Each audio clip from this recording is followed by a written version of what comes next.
What's up?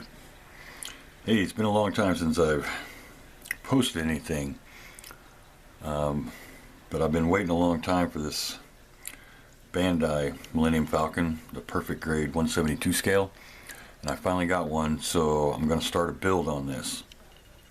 Well, the box is too big to put in the camera because it's a really huge box, but this is the instruction manual, which is really good quality, but there's over 900 pieces to this, and I am going to be lighting it. I'm not going to be using the lighting kit that comes with it, but I am going to light it. So I'm really eager to get started, and that's what I'm going to do, so let's get it. I'm starting with the mandibles.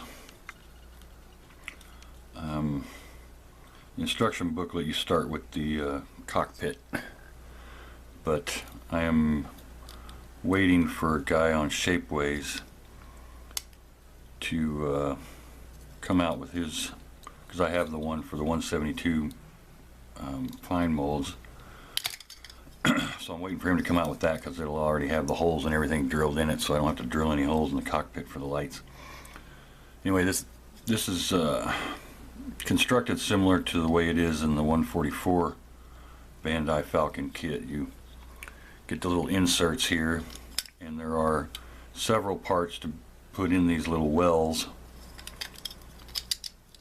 and then there are parts that go to the side on the insides of the mandibles and the outside here. So I've already begun putting those together. I'll wait for all the piping and everything till after it's primed and painted, then I can put the piping on afterwards. I've also noticed that if you want to do the Empire Strikes Back version, there are already slits in here for wires to be able to run through and secure, and then of course a hole here at the end to be able to put a LED in there.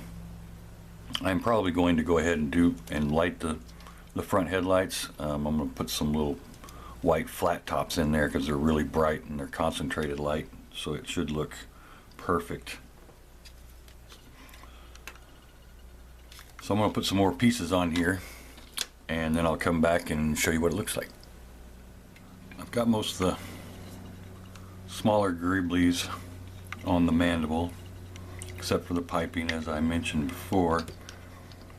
All these parts have been cleaned, and they are ready for priming.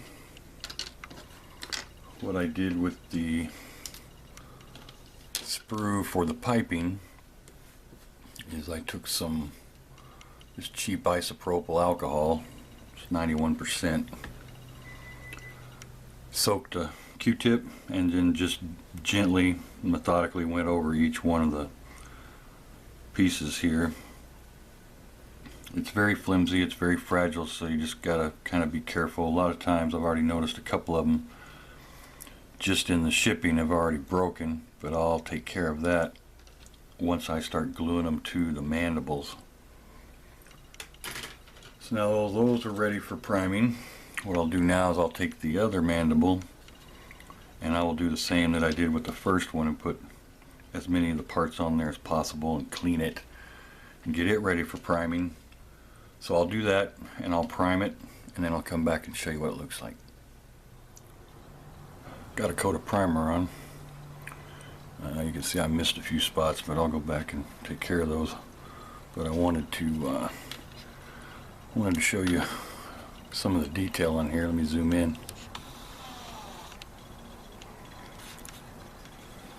As you can see,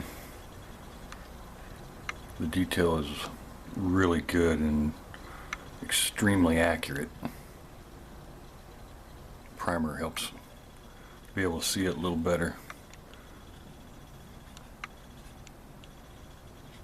Like I said, I'll give it another coat of primer and catch those spots I missed. Plus I also did the sprue with all the piping and everything, so that's all primed, ready to go. So now I'm going to go and mix some color up for the base hull color, and I'll be back. I've got these, I think they're 30 milliliter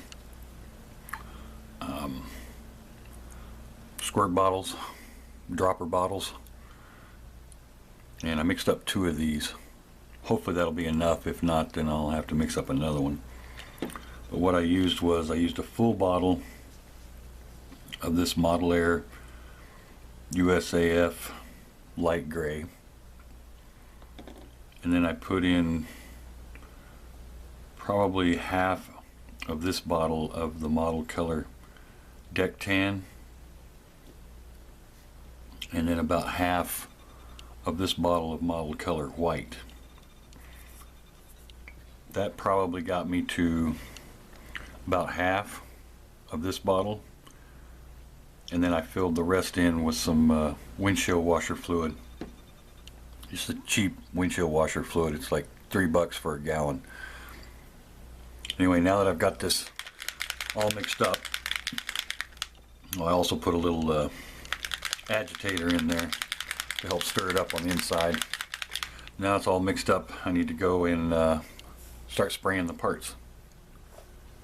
I've painted everything with the main hull color, and it looks really good. I like it.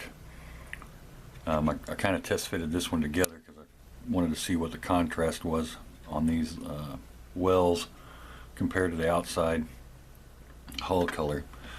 Nothing's glued. I can still take them apart because I do want to weather these separate before inserting them and putting it all together. I am going to use the decals on this kit. There are a lot of decals, a lot of little symbols and emblems along with the color blocks that go on the ship. So I think what I'm going to do is I'm going to stop here on this video, and the next video I will have gone ahead and put on all the little piping and stuff on the tops and the bottoms and everything, and it'll be ready for decals. So the next video I'll be doing the decals and probably starting to weather the little inserts. So as always, I want to thank you guys for watching, and I want to thank you for subscribing, and I will see you guys for part 2.